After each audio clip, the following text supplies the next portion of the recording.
Welcome to the podcast Scattered, one person's search for the story behind scattered remains. My name is Yvonne Chorlin. I'm a physical anthropologist and archaeologist. In other words, I like dead people.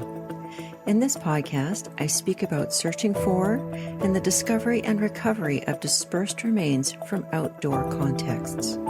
I offer new perspectives and insights directly from the mouths of researchers, as well as experiences of people who work with remains. All of this aims to provide you with valuable information on a subject that isn't talked about, doesn't seem to be a priority, and that is very understudied. I hope you enjoy. Hello and welcome. Just a few notes before we launch into the interview today.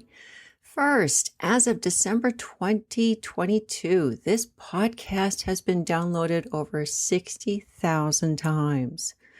Not too bad for a podcast of, at the time, only 16 episodes. This is the 17th episode. And as something I do off the side of my desk, quite literally. The growing popularity of this podcast is all thanks to you, dear listener. I started this podcast with the intention of making valuable knowledge accessible, and it seems to be working. Thank you. So please keep sharing this podcast with your friends and colleagues. With that in mind, if you'd like to hear something specific on the podcast, please let me know. I have set up an email address specifically for this purpose, and you can email me at yKJORLIEN@gmail.com. That's ychorlin@gmail.com. Or you can access me through my website at yvonnechorlin.com. That's YVONNEKJORLIEN.com. Number 2, I have relaunched the Bone Search and Discovery course. I did this a few years ago, but I didn't like the platform, so I have relaunched it.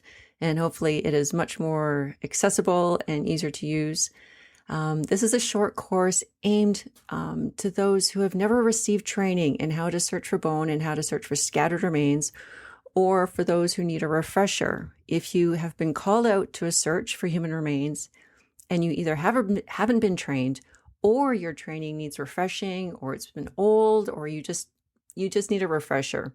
This course should definitely help you with that. It can help you identify items of potential forensic evidence, including bone. This course is now available through my website, yvonnechorlin.com, under the Anthropology tab, and I've also included a link in the show notes. Third, there's a few today. Sorry. Many thanks to everyone who voted on the next cover of my first novel, which is Memoirs of a Reluctant Archaeologist. It's been over 10 years since I published this book, and it needed a bit of a refresh. For those who voted, the consensus seemed to be pretty clear, and so that's the cover I went with. The book with the new cover is now available through all major online retailers, including Amazon. And as a bonus, if you have a Kobo Plus membership, Memoirs of a Reluctant Archaeologist is now free with the Kobo Plus membership.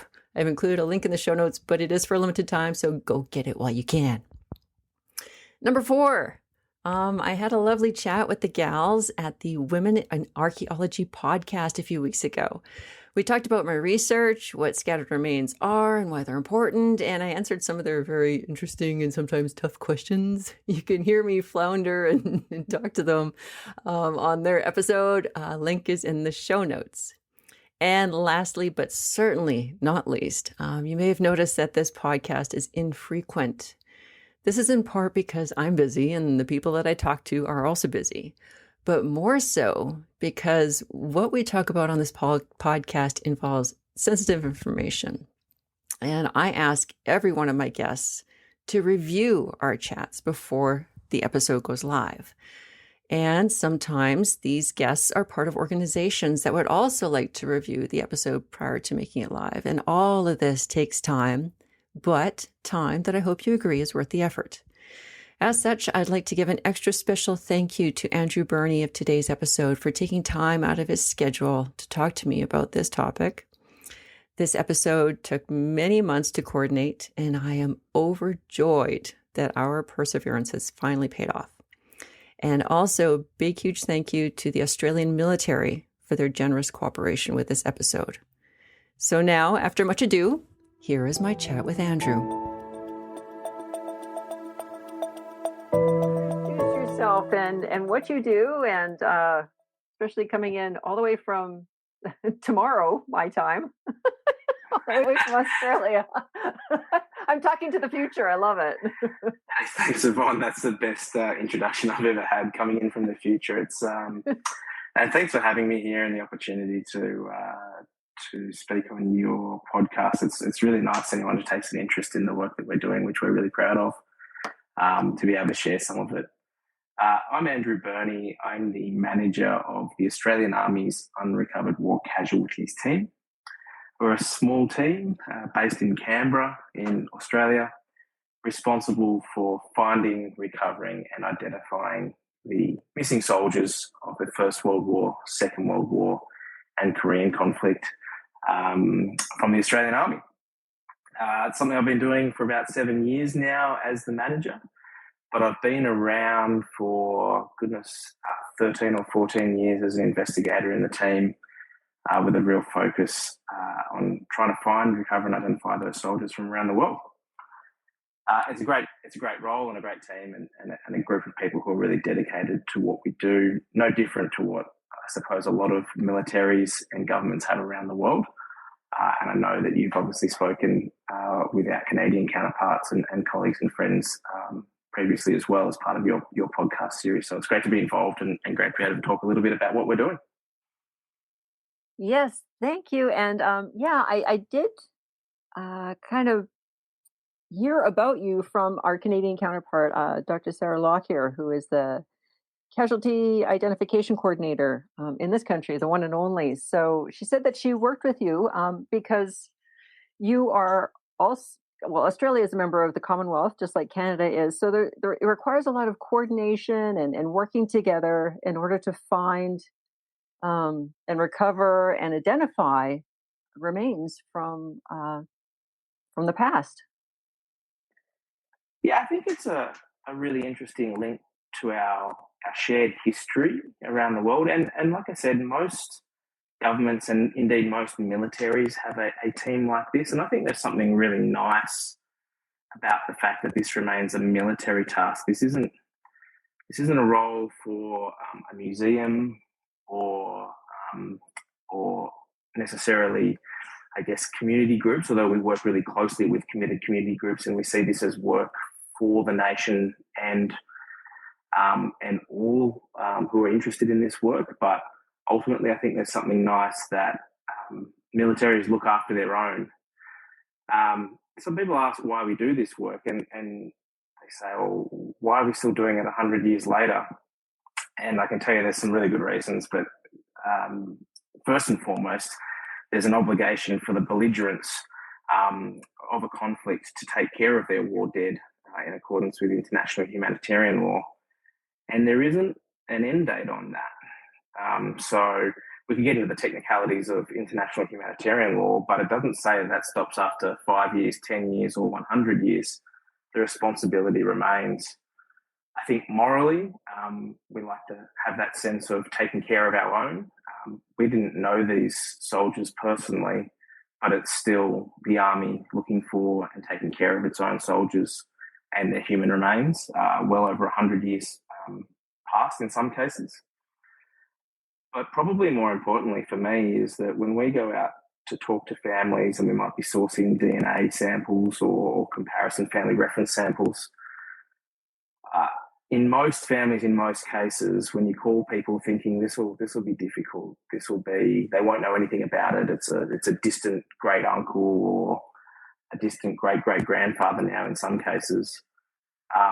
So many times when my team call and speak to these families, they know exactly who you're talking about, and it might be a cold call 110 years later, 105 years later, but the families know.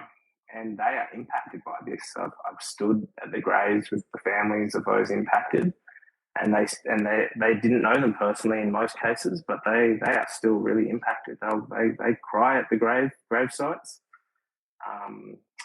This is an intergenerational effect of some kind, and I'm no psychologist and I don't understand that, but link with the past through cemeteries, places of remembrance, and human remains is something. There's something in the human condition. And so I'm going a little bit philosophical here, but there's something really important and special about that. And I can't quite put my finger on it, but it's very real. So coming back to what you were saying, I think it's great that most militaries and certainly those in the Commonwealth with a Commonwealth history will have a sense of duty and responsibility to their war dead. And I'm proud to be part of it from an Australian perspective.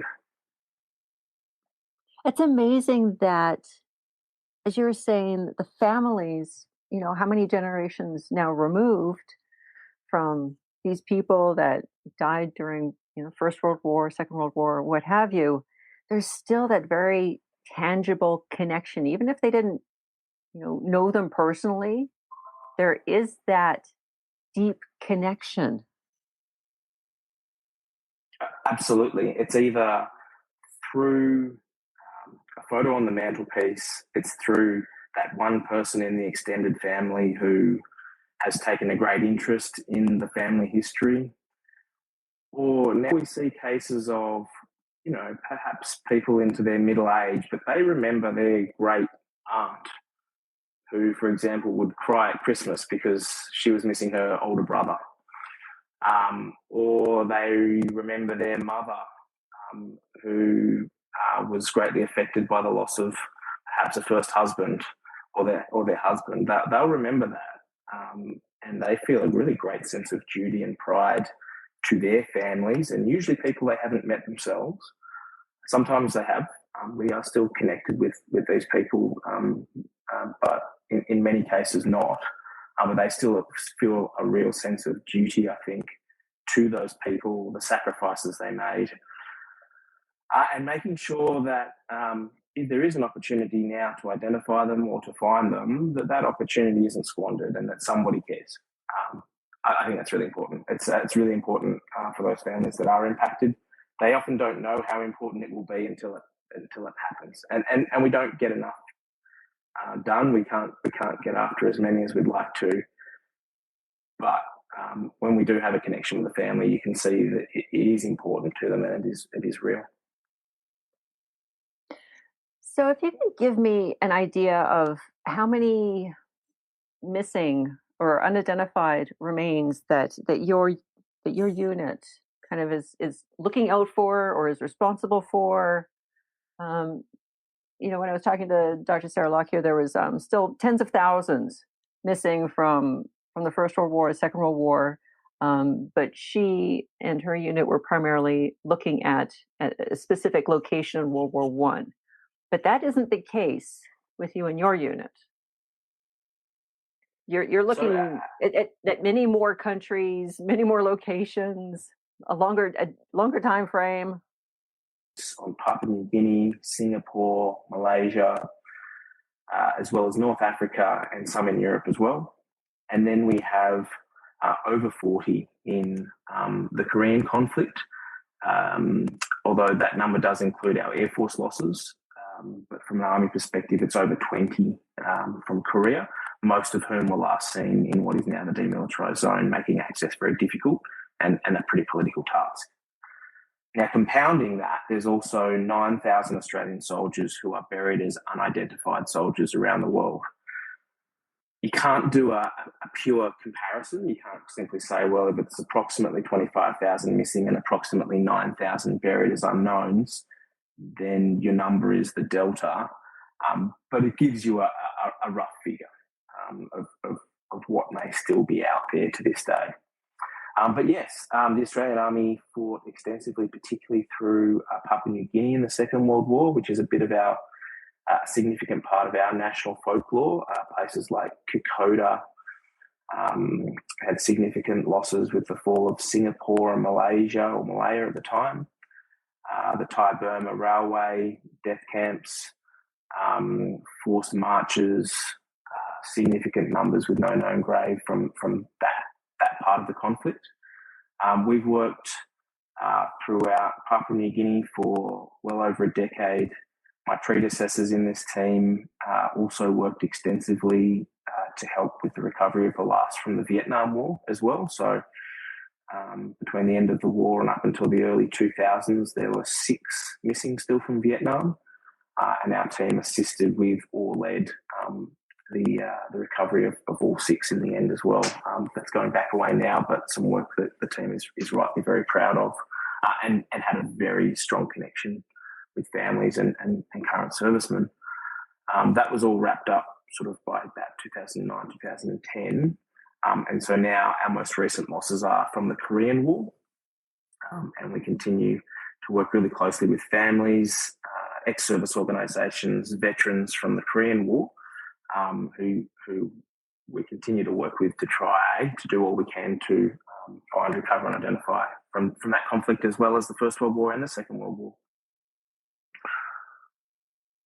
So if you can, I'd like to know the process that you go through, because you're not just working with one location and one focus where you can kind of go into that location and there are remains there, you dig them up, and then you have a general idea maybe of who those deceased might be, and you can then try to match them up. How do remains kind of come on your radar that they need attention? Who are they found by? There's a whole range of ways.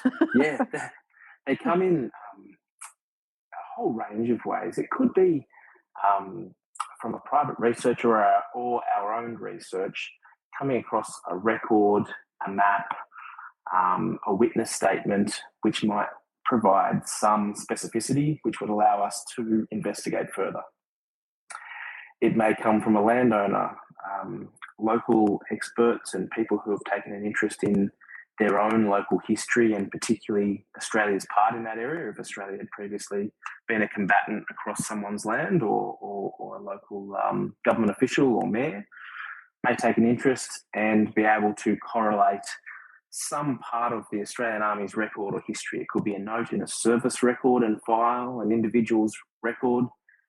It could be a reanalysis or reconsideration of a battlefield record, or it could be really obscure. We're also lucky to have access to a wonderful digital archive through the Australian National Archives and the Australian War Memorial, who have done some amazing work at digitising their work over the last decades.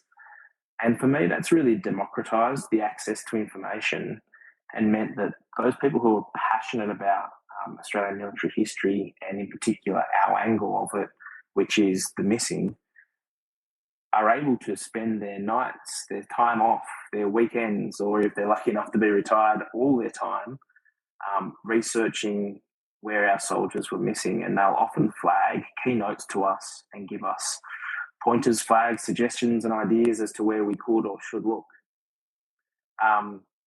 That's a great part of our work, and something I'm always fascinated by, that there are sort of swathes of really wonderful researchers doing some great work and suggesting where Australian soldiers could or should be found.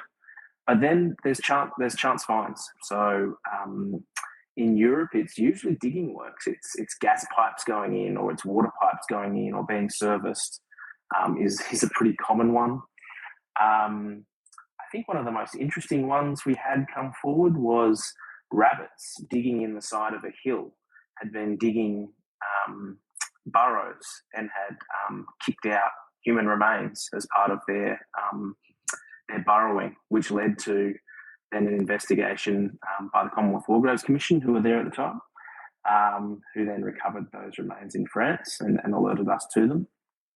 And it's landowners in Papua New Guinea who may actively search its development works in the Asia Pacific, which may come across things. So redeveloping land and the urbanisation of the world, I think, is the biggest trend that's driving this, right? So lands which have been left as jungle or unused or swamp or arable land for decades is now coming up for redevelopment as the world grows. And that, combined with the digitisation of records, means that nobody owns this. Nobody can be the expert in knowing exactly where everyone would be, and the opportunity to find, recover, and identify these people is really on our doorstep, and it's just a matter of communicating, collaborating, and working our way through it. So you have people who purposefully go out and look for location of the deceased from wars, from conflict. Is that correct? So we would prefer to be what we say intelligence-led and research-led.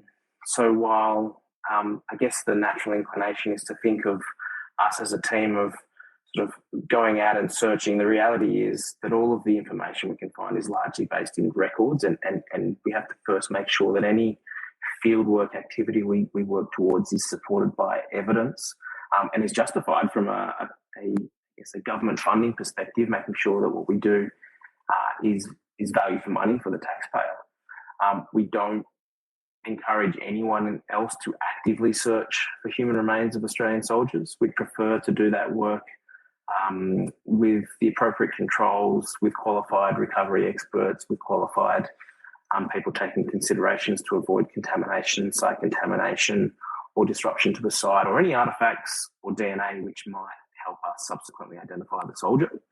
So we really don't encourage anyone to actively go out and search and dig. But when chance finds are made, and when evidence would suggest that they may be of Australian origin, then we're definitely ready to respond and act. We have done some proactive searching in the past, and sometimes that's been successful and sometimes not.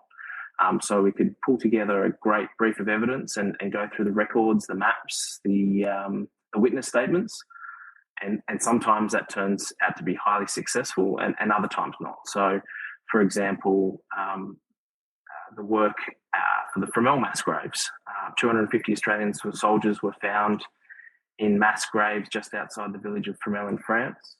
It's a great example, again, of the research really being prompted by an individual and a private researcher, among others, but largely credited to the advocacy of Mr. Landis Englezos, who's a great advocate, an Australian based in Melbourne, who's done an incredible amount of research. He grew up and he knew First World War soldiers and would hang out with them in his local Returned and Services League club in Melbourne, and he was greatly impacted by them and their service. And so when he retired, he really got into the research, and he, among others, put forward a proposal to Defence back in the early 2000s, suggesting that there may be a mass grave outside of Fromelles. Further research was done. I can't say I was a part of that one. Defence rigorously tested it and in some cases resisted it, but ultimately the case was made that there was a chance there may be Australian soldiers there. And then when that proceeded to field work, 250 Australian soldiers were found in 7 out of 8 pits, which is an incredible example of that community-led research and advocacy leading to a wonderful find and the closure of recovery and then identifying them. We've now identified 168 out of 250 soldiers over the course of more than a decade, collaborating with a whole lot of other people, some wonderful organisations, military people, non-military people, contractors and others who have done incredible work there. But that's an amazing outcome, I think, through that collaborative process. That's amazing. Yeah. Amazing. Wow. Absolutely incredible work. But the thing that really gets me with the Australians and their part in so many conflicts across the world is that, in contrast to when I was talking to Sarah, she mainly went just over to France and that one location.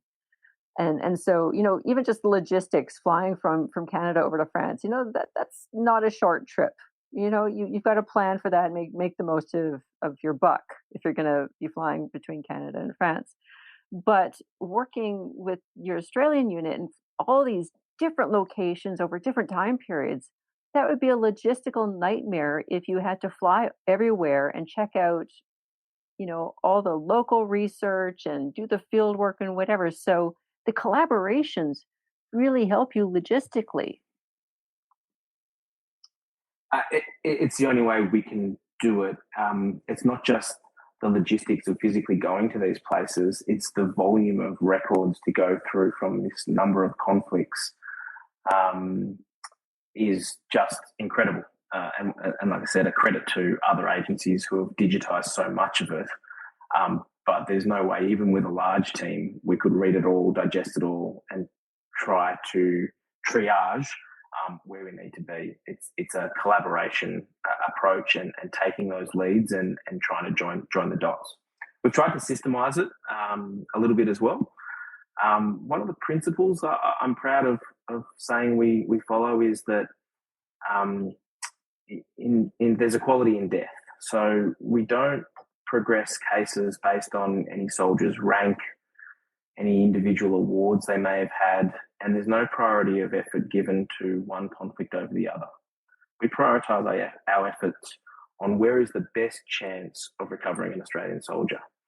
And if that means that we work in Second World War because the evidence suggests that there is a good case and a good chance to recover somebody, or they already have been recovered, and that's where our effort will go. If the evidence suggests that it's a First World War case or a Korean conflict case, then that's where we'll direct our efforts. We'll maintain research and efforts in all conflicts and all regions, but we're not influenced by, I guess, the social status of the soldier, their families to this day, their Victoria Cross, Military Cross, or otherwise.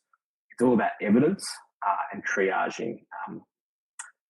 Resources are limited, but we're fortunate that we are really well supported in what we do. We have all the resources we need, but what we do have, we prioritise. We don't spuriously look to head into the field unless the evidence suggests there's a really good chance of a recovery or an identification. That's really important for us to make sure that what we do is defensible. But even within that, at some point, you have to look at the evidence and make a value judgment and say, well, we'll only know if we go and excavate or we go and dig. And at some point, you have to, I guess, plan the trip, do the logistics, and get there. We're really lucky that among our resources, and I think one of the things we do really well when I look at our counterparts around the world, who are all professional and all fantastic, and we partner with so many from around the world. One of the things I'm really proud of is how we've built a team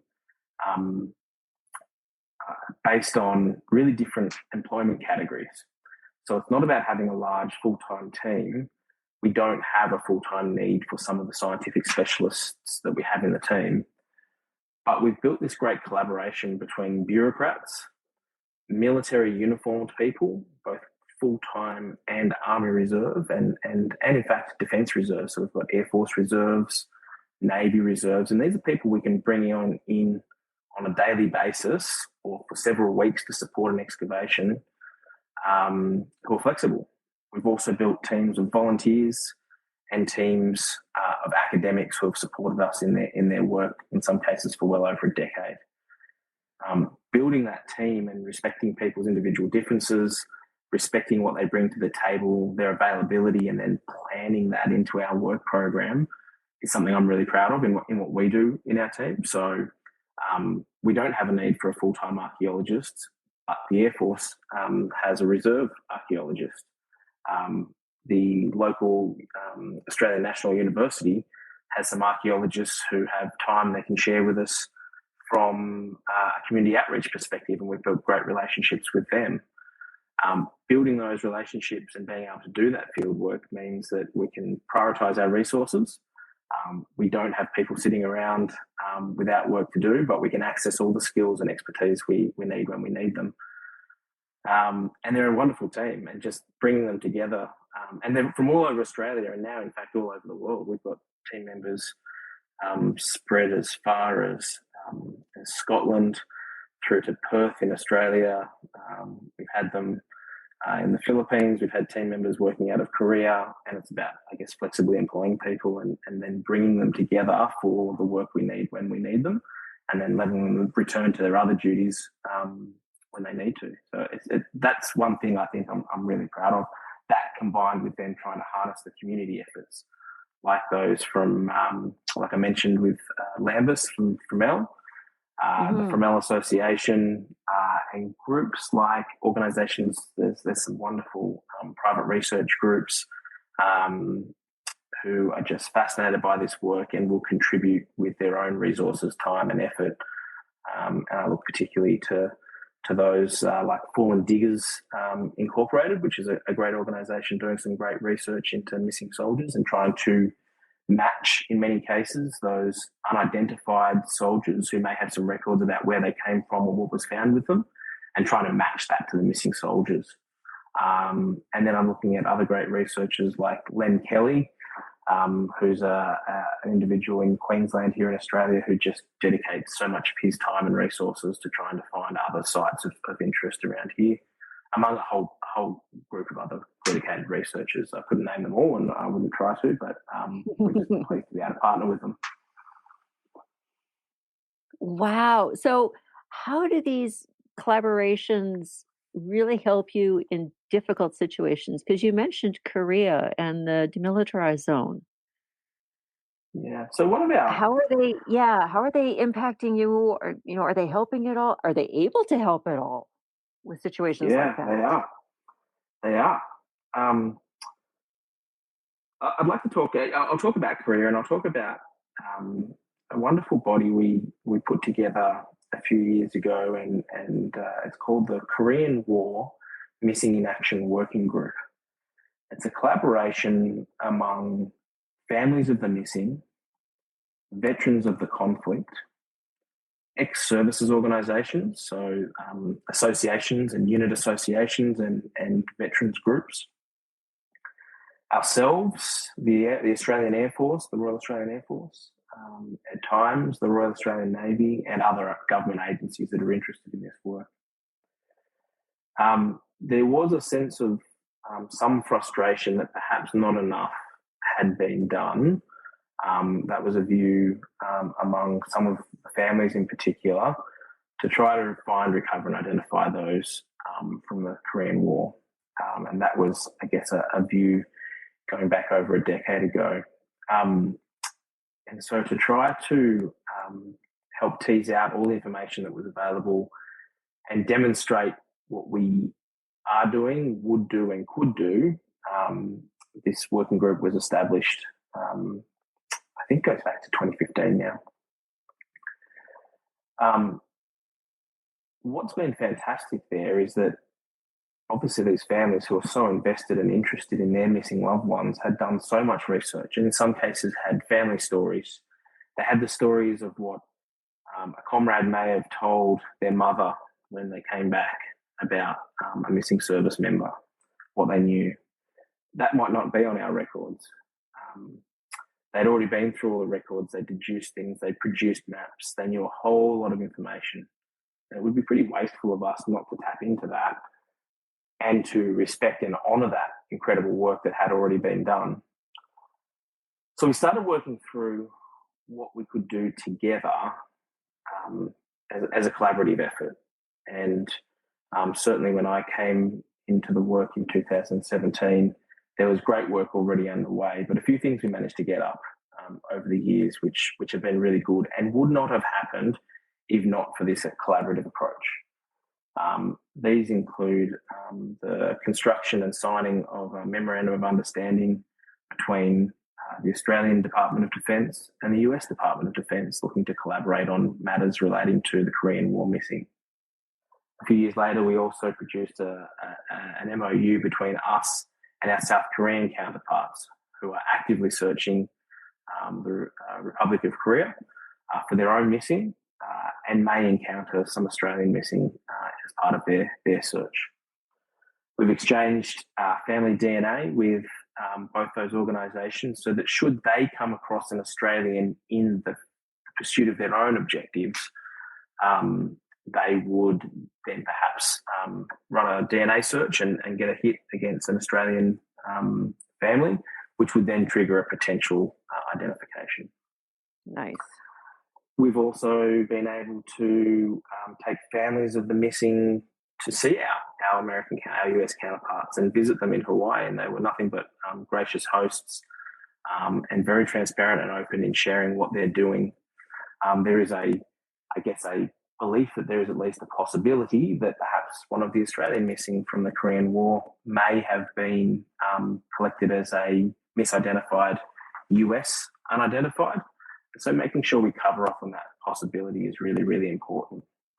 But most importantly for me is the ability to actually sit down and talk as transparently as we possibly can with those who are most affected by these losses, and show them what we are doing, what we can do, talk about what we can't do and why, and then we try to strategize together.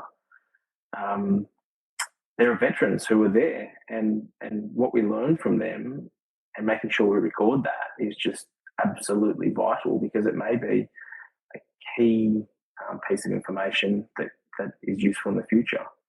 But more importantly, I've got to give the credit really to those family members who had the passion and drive to set these things up and to lobby the department for action. And I'm proud to try and do as much of what we can with those families, and also recognise in some cases they've gone out and collected DNA themselves and sent that off to our US counterparts. They've sent it off to our Korean counterparts. They've sent it to us.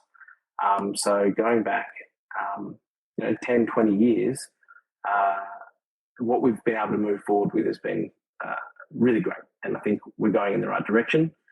And hopefully we've set things up so that whenever those remains are found, whether they're in the demilitarized zone and whenever that may become accessible or may not, but we're as prepared as we possibly can be for the future. But working with those families and trying to honour the sacrifice of their loved ones and do what we can is really important. One thing that just stuck out for me as you were talking there, it's not only the records, the written records that you're relying on, it's also almost an oral history that's passed down from the veterans that may have been at these places that you're investigating. And those oral stories are being passed down, and you're hearing them and trying to make use of them along with the written record. It's a valid form of evidence. It may be hearsay or it may be passed on, and it has to be tested and considered against the documentary evidence, but it's a different form of truth. The other thing is, in those families, it's not just the oral traditions, it's also the documents they have. They, in some cases, will pull out a letter from the person who died next to the soldier we're investigating. It's not on the service records, and despite all the digitisation work, it's not in official government archives. In some cases, it's entirely changed the outcome of a case, where we contact the family, say we're looking into your loved one or your soldier, and they'll say, oh really, well I've got a letter from the guy who was next to him when he passed, and it says this, or he even sketched out a map or similar, and it can entirely change the direction of a case. Yep, these are still in family trunks, in bottom drawers, in old tins, in people's family homes to this day. In many cases, they don't throw it out, and it can be vital to case success, or just as importantly, to closing cases. It can refute a direction we might be heading in. That's just as important. I'm just floored by the foresight that person had to draw a map of where they were and put it in a letter. That's astounding. Absolutely. One of the things we see in the official records is some consistencies that we reflect on. One is when we go through the Red Cross files, so much is often said about what a good person the deceased was, or what a great leader they were, or how liked they were. And sometimes there's not enough that's official or that really talks to a specific location. So often interviews were done months later. Memories could be imperfect. But what was often said in the official record, they knew was going to be passed back to the family. So you can see the colleagues and the comrades of the fallen deliberately putting messaging in to make their loved ones feel better. You can see it. It seems like every missing soldier was the nicest guy in the platoon. Every missing soldier, every missing officer was the best officer and was well liked by his team. And similarly, when we go through war crimes trials in the Pacific, we see these records which are so focused on trying to get a prosecution of a war criminal. They may be interviewing a war criminal about who they killed, who gave the order, but they're not asking about where the bodies were buried because it wasn't their priority. Their task was to gain prosecutions. And so we can see these interviews and we know they're interviewing the person that perhaps executed and buried the soldier we want to find now, 70 years later. And they don't even ask the question of where did you bury the bodies, because there was no logistical prospect of doing a search anyway, and it wasn't their effort. So those oral histories, the stories of that the comrades told to the loved ones when they came back to Australia are sometimes the best information we can go on. Because yes, they may have been impacted by the passage of time and oral traditions, but they're a great source of truth. I think the other oral tradition I'd like to reflect upon is oral tradition in villages in Papua New Guinea as well. And you can see stories passed down from generation to generation about the war. And there's almost no one left now from the war who were direct witnesses, but there's such a storytelling and oral history tradition in the remotest places, places that are still opening up and have limited technology. So stories in villages and oral traditions are still incredibly valuable. And seeing how their history and their truth marries up with our documented history and truth is always fascinating. So lots of stories my father told me or my grandfather told me about, a plane crash that happened over here. And that can be really difficult to pick apart as well. But there's often an element of truth. And I think one of my favourite stories is following a lead one day, happened to some colleagues of mine, went out to northern New Guinea and were told by a local that an Australian soldier was buried in a particular location by his back step. And we took it on face value and went out and had some time and so decided to undertake a basic exploratory excavation. And it quickly became apparent that the ground was what we call virgin soil, had not been previously dug. So we turned to the local and said, how did you know that there was an Australian soldier here? And he said, because the Australian soldier visited me in my dreams. And he was very confident in telling us there was definitely an Australian soldier, and his version of truth was very valid. He was sure that there was an Australian soldier or the spirit of an Australian soldier in the location he'd taken us to. But wasn't supported by the archaeological evidence, I suppose, is our way of thinking about it.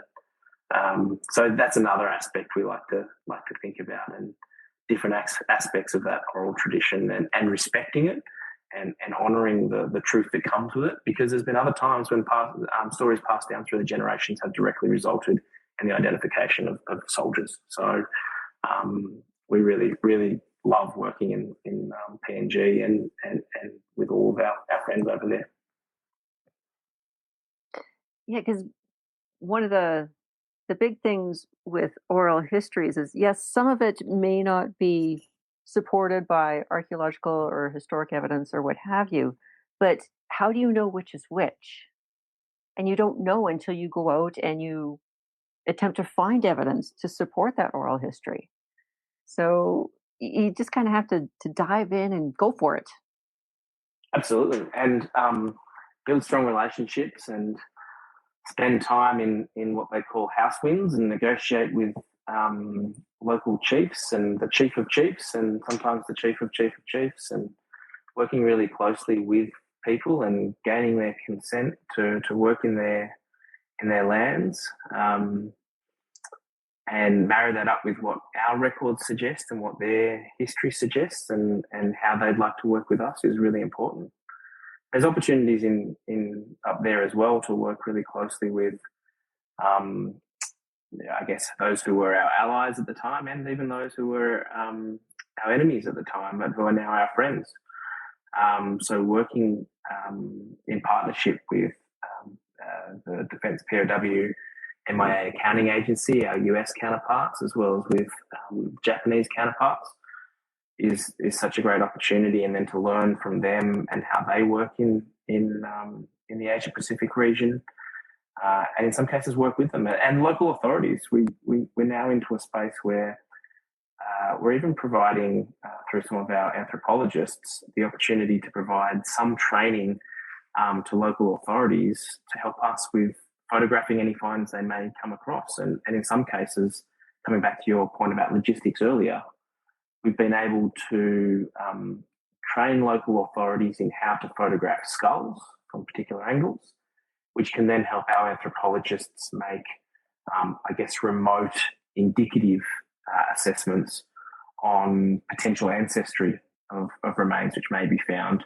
and which can help us then triage those cases and help us provide some advice if they may be local remains, or if we can even rapidly refer cases onto our Japanese counterparts with an initial anthropological assessment. So Nice. getting out and collaborating is great, and it then leaves us the resources to get after the cases which are of strongest evidence for us.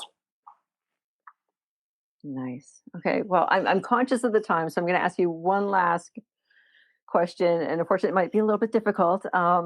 So, when you were talking about the local villages in Papua New Guinea and whatever, it struck me that talking to these people and developing these relationships, you're really developing trust, because these villages, they're probably not going to get anything out of talking to you, giving you this information.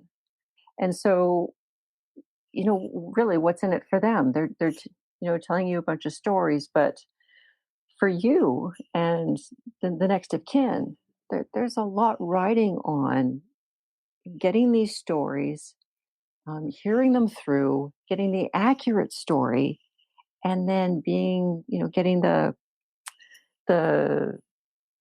locals' consent to explore or dig or what have you. That requires a lot of trust building. It does. There are two things which I think are universal around the world, and one for me is respecting the dead. That's pretty universal wherever I've gone around the world. It's almost a part of the human condition that we would like to respect the dead, and that's about what we're about, and that for me resonates around the world. And it's not about using that to gain access or to influence people improperly. It's about recognizing that's a really safe common ground where we can get to. And once we start talking about respect for the dead, that tends to open things up. Building trust and collaborating is important, really important. But again, it's about sincerity, transparency, spending time introducing yourself and where you're from and what you'd like to do and what you're proposing, and finding a way to make that work. But starting from respect for the dead is a really safe ground. In PNG, there's a culture that if someone has died and been buried in their traditional lands for a long period of time, then the dead are ultimately adopted into in a cultural way that I'm still developing my understanding of, but they become a part of the family for the villagers and the local people that we're often working with. And so in some cases, they may acknowledge that it's not their family, it is an Australian or a Japanese or an American soldier, but they may be reluctant to agree to release remains or even tell us about remains, because in their minds, this is now a family member and their spirit resides here. That can be a really interesting conversation, which we've had before, and really trying to work with them and in their and do things which are respectful for their culture in that circumstance is really important. So we've had conversations that say, well, we agree that that their spirit may lay here, but in accordance with our customs and our cultures, we would wish for their bones and their remains to be interred into a war cemetery, and the nearest one of those would be, we describe where we'd like to take them in accordance with our cultural wishes. And then we can talk about the spirit may then choose to stay where it wishes to stay. And we try to even involve ourselves in small ways into their culture. So doing things like having feasts with local landowners, and even taking the time to encourage the spirits to leave the land is something we do. It may sound very unscientific, but it's not token. We're really trying to work in with the cultural requirements of the landowners with whom we're working. And if that helps us achieve our cultural desires, which is to see the remains returned to a war cemetery, and helps them to achieve their cultural desires, which is to ensure the spirits and of the remains which have laid within their care for decades are met, then if it's genuine and it's appropriate, then we're always keen to do it. And spending time and understanding that is a big part of what we do. I love it. The perspective that you bring is a true anthropological perspective in accepting and listening to the other person's culture and finding a way to meet them in the middle. It's like a, I don't know, diplomatic anthropological approach. It's great. I love it.